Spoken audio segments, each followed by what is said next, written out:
नया सहकर्मी अचानक लड़की को कप्तान के रेस्ट रूम में धक्का देकर बंद कर देता है। लड़की घबराकर दरवाजा पीटती है और मदद के लिए पुकारती है, लेकिन कोई नहीं सुनता। सहकर्मी जानबूझकर ये सब करता है ताकि स्कैंडल बने और कप्तान लड़की से नफरत करके उसे कंपनी से निकाल दे। लड़की कमरे में फंस जाती है और मजबूरी में एक कोने में जाकर छिपकर लेट जाती है। उसे उम्मीद नहीं होती कि कप्तान आधी रात को लौटेगा। वह चाबी से दरवाजा खोलता है, कोट उतारता है और सीधे बिस्तर पर लेट जाता है, बिना यह जाने कि बिस्तर पर पहले से कोई है। अगली सुबह चालाक सहकर्मी जल्दी से नेता को बताने दौड़ता है और लोगों का एक समूह लेकर ऑफिस की ओर जाता है। सभी चलते हुए आपस में बातें कर रहे होते हैं। उधर लड़की नींद में जागती है और देखती है कि बिस्तर पर एक अजनबी आदमी है, तो बिना सोचे उसे लात मारकर नीचे गिरा देती है। दोनों एक दूसरे को देखकर हैरान रह जाते हैं। असल में वे वही पति पत्नी होते हैं जिन्होंने 3 दिन पहले ही शादी का प्रमाण पत्र लिया होता है। 3 दिन पहले कप्तान अपनी माँ के कहने पर ब्लाइंड डेट के लिए मजबूर हो जाता है। माँ पोते के लिए बहुत चिंतित होती है और सीधे एयरलाइन की मैरिज मीटिंग में पहुंच जाती है। वहाँ एक ठग उसे कई वेब पेज दिखाकर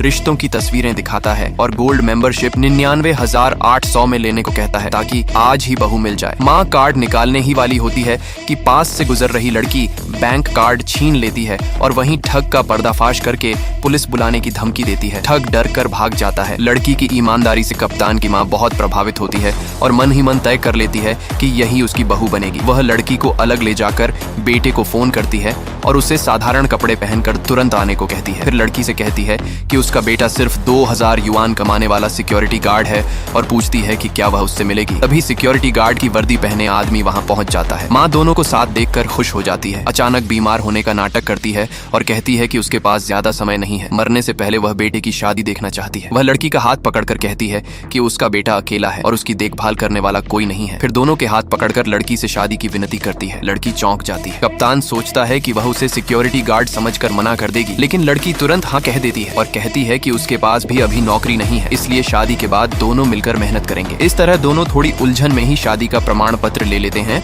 और कानूनी रूप से पति पत्नी बन जाते हैं। माँ खुश होकर तुरंत उनके हनीमून की तैयारी करने लगती है। उसी समय लड़की को इंटरव्यू का फोन आता है और वह जल्दी जल्दी कंपनी पहुंचती है, लेकिन अंदर जाते ही उसका सामना अपने एक्स बॉयफ्रेंड और सबसे अच्छी दोस्त से हो जाता है जिन्होंने पहले उसे धोखा दिया था।